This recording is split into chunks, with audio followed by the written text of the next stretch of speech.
Hello dear students, welcome again. Today we are going to start a new point. Okay, in the previous video we have to take one type of quadrilateral and this is rectangle. Lastच्या व्हिडिओमध्ये आपण जर पाहिलं असेल तर आपण रेक्टँगलचा definition त्याचप्रमाणे construction as well as with using activity property learn केलेला आहे. या व्हिडिओमध्ये पण आपल्याला सेम करायचं आहे. पहिला आपण जो नेक्स्ट टाईप जो बघणार आहे, जो सेकंड टाईप होता बघा टाईप्स ऑफ क्वाड्रिलॅटरमधला, तो म्हणजेच स्क्वेअर. ओके, तर याची डेफिनेशन काय सांगते? In a quadrilateral, okay, in a quadrilateral if all sides and all angles are congruent then it is called as square. रेक्टँगलमध्ये काय होतं, फक्त ऑल अँगल्स आर कॉन्ग्रुएंट होते, म्हणजे थोडक्यात राईट अँगल. लास्ट टाइम सांगितलं मी, if the all angles are congruent then they are right angle. Okay, पण इथं काय आपल्याला करायचं आहे, in a square all sides are congruent as well as all sides are also congruent. So पहिला आपण डेफिनेशन बघू. त्यामध्ये बुकमधली जी डेफिनेशन आहे ते ॲज इट इज लिहून घ्या, आपल्याला म्हणजे लक्षात येईल. If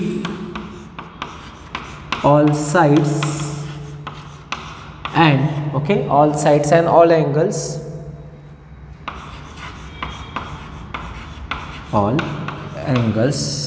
of a quadrilateral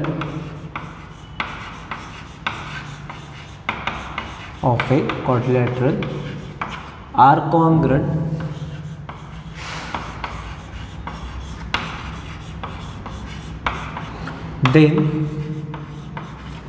then it is called और कॉन्ग्रुएंट. ओके, देनची काय गरज नाही. It is called a square. Figure wise बघू म्हणजे तुमच्या पण लक्षात येईल exactly what is mean by square.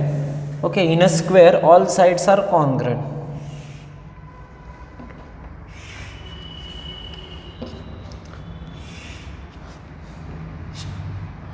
as well as all angles are also congruent. That is, suppose we take that is ABCD, A, B, C and D. All sides are equal, that's why we use same symbol. Okay, same symbol means all sides are equal. जो काही symbol same आहे ते sides equal आहे ना. as well as all angles are right angle, then it is called as square. Okay, by definition समजलं. फिगरचा meaning, in a quadrilateral ABCD all sides are equal as well as all angles are congruent, that is all angles are right angle, then that figure or that quadrilateral is called as square. Okay, दोन condition important आहे. Main म्हणजे all sides and all angles okay they are congruent, then given quadrilateral is a square. मग आपल्याला इथं काय पाहिजे बघा, आता आपल्याला ॲक्टिव्हिटी बघायची आहे याच्यावरची. ओके, या एक्झाम्पलची आपल्याला ॲक्टिव्हिटी जी काय दिली ते आपल्याला लर्न करायची आहे, मग प्रॉपर्टी लर्न करायची. बघू त्यामध्ये काय सांगितलं.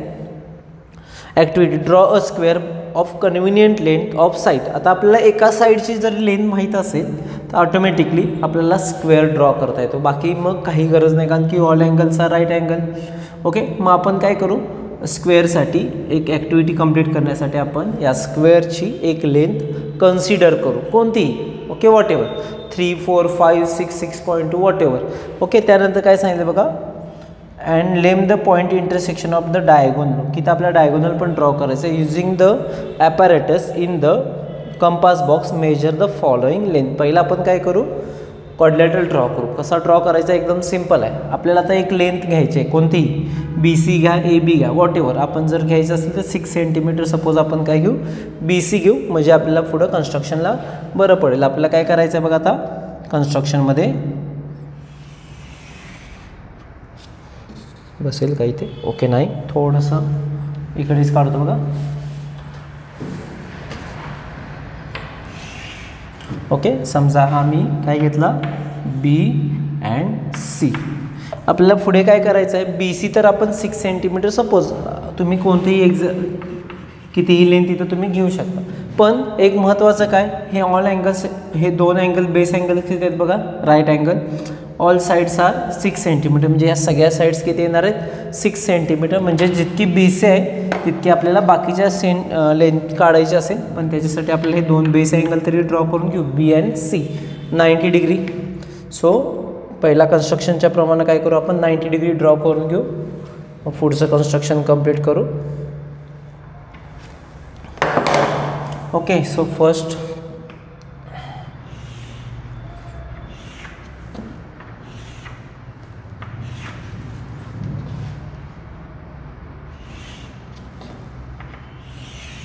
okay, ठीक है, 90 degree and this one is also 90 degree. त्यानंतर आपल्याला काय करायचं आहे बघा, A B also 6 centimetre, C D also 6 centimetre. So आपल्याला बी आणि सी वरून 6 सेंटीमीटरचा आर्क करावा लागेल.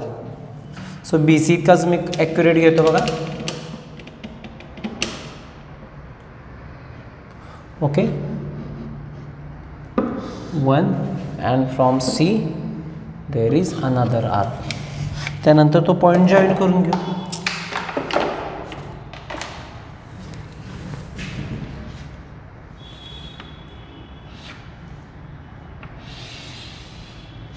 ओके, त्यानंतर हा मिळाला तुम्हाला ए बी सी डी. इथे पण राईट अँगल येणार ॲज वेल एज इथे पण राईट अँगल येईल. 6 centimetre, 6 centimetre, this one is also 6 centimetre. ठीक आहे, म्हणजे आपल्याला स्क्वेअर तरी ड्रॉ केला, पण त्यानंतर त्यांनी काय सांगितले बघा, ड्रॉ इट्स डायगोनल्स. ओके, आपल्याला दोन्ही पण डायगोनल्स ड्रॉ करावे लागतील. That is A C and B D diagonal हे ड्रॉ करावे लागतील.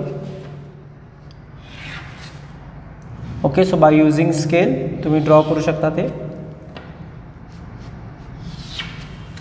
ओके, त्यानंतर ए सी,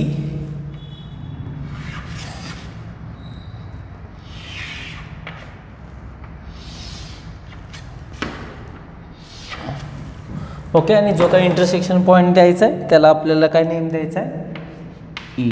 ओके, ही झाली ॲक्टिव्हिटी कंप्लीट आपल्याला. आता त्याच्यानंतर त्यांनी काय सांगितलं, by using compass and ruler whatever we have to find the length of remaining, that is A C आणि बी डी फाइंड आउट करायचं आहे आपल्याला.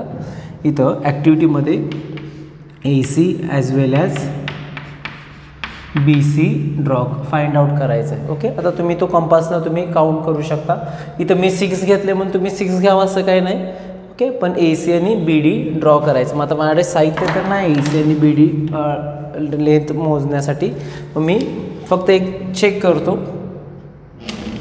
बी डीची जी काय लेंथ आहे तितकीच लेंथ आपल्याला ए सीच्या अशा लक्षात येईल. ओके, काय लक्षात येईल बघा, ए सीची लेंथ आणि बी डीची लेंथ काय येते, सेम येते. तुम्ही बाय युझिंग स्केल तुम्ही हे काउंट करू शकता, बी सी आणि ए सी, आणि असं लक्षात येईल की आपल्याला A C is equal to B C लक्षात येईल. तुम्ही सेट स्क्वेअरच्या सहाय्याने किंवा बाकीच्या स्केलच्या सहाय्याने तुम्ही काउंट करू शकता. ए सी आणि बी डीची व्हॅल्यू काय येणार आहे, सेम येणार. ही झाली पहिली. नेक्स्ट त्यांनी काय सांगितले बघू आपण.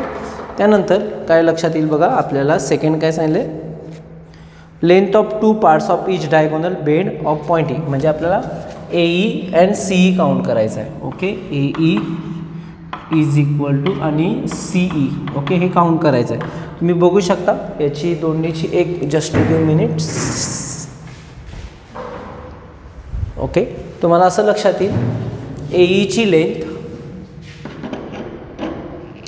ईची लेंथ आणि जर तुम्ही सी ईची लेंथ काउंट केली तर ती सेम येते. म्हणजे दुसरं कन्क्लुजन आपल्याला मिळते बघा, A E is equal to C E.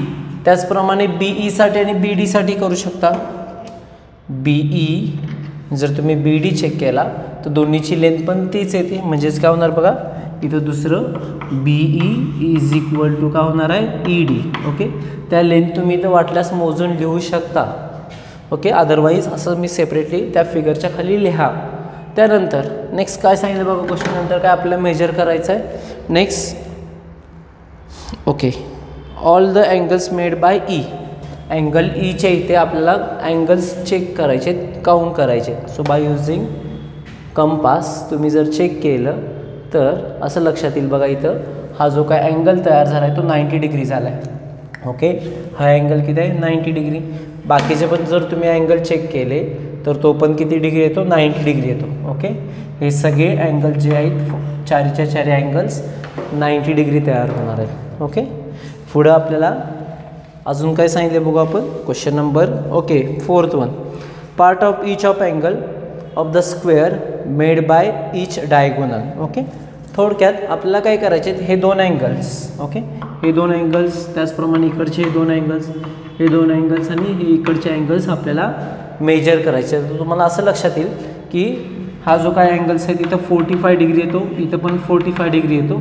Count करू शकता तुम्ही बाय युझिंग कंपास. चेक करा वाटल्यास, सिम्पल आहे चेक करायची प्रोसिजर. बघा तुमच्या असं लक्षात येईल की हा 45 डिग्री झाला आहे. ऑब्वियसली हा 45 असेल तर हा पण 45 ना, बिकॉज 90 मायनस 45 इज 45. म्हणजे ऑल अँगल्स, हे जे काय अँगल्स तयार झालेत ते पण किती झालेत 45 डिग्री. ओके ठीक आहे. म्हणजे चार आपल्याला जे काय मेजरमेंट करायचे होते त्यामध्ये पहिल्यांदा आपल्याला असं लक्षात आलं हे जे काय डायगोनल्स आहेत AC अँड BD ते इक्वल आहेत. म्हणजे आपल्याला पहिली प्रॉपर्टी मिळते in a square diagonals are congruent. Diagonals are congruent. AC is equal to BD that is diagonals are congruent.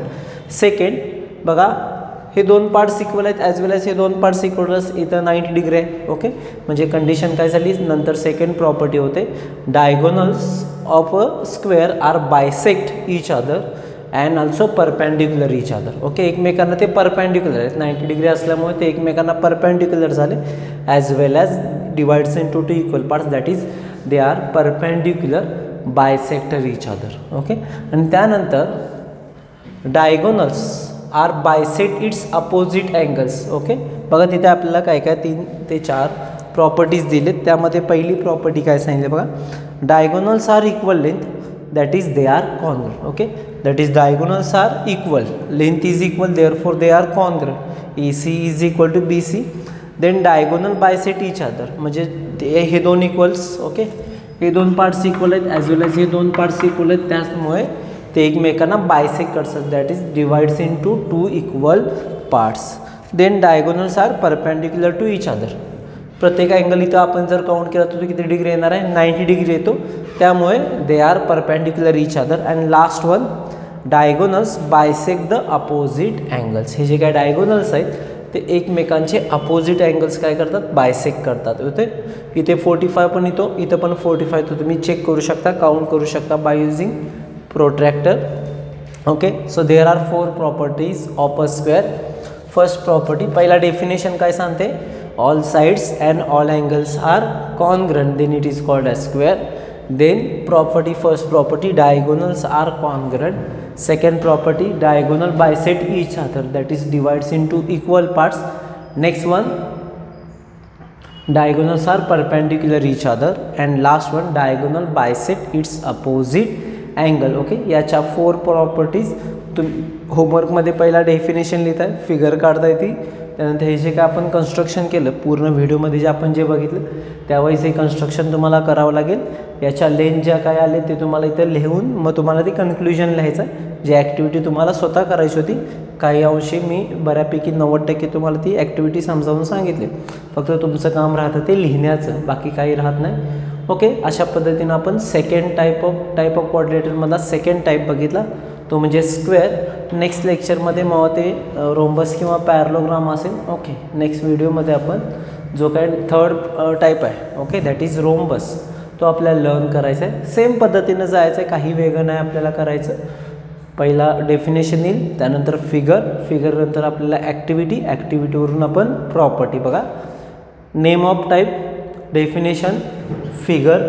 Okay त्यानंतर ॲक्टिव्हिटी वाईज आपण या प्रॉपर्टी लर्न केल्या, ज्या मी इथं बोर्डवर नाही लिहिल्या पण ते तुमच्या पेज नंबर 44वर आहेत बघा, ते तुम्हाला सगळं लिहायचं आहे. ओके अशा पद्धतीनं आपण इथं आज स्टॉप करतो. नेक्स्ट व्हिडिओमध्ये आपण नेक्स्ट टाईप बघू. So today we stop here. Thank you, have a good day.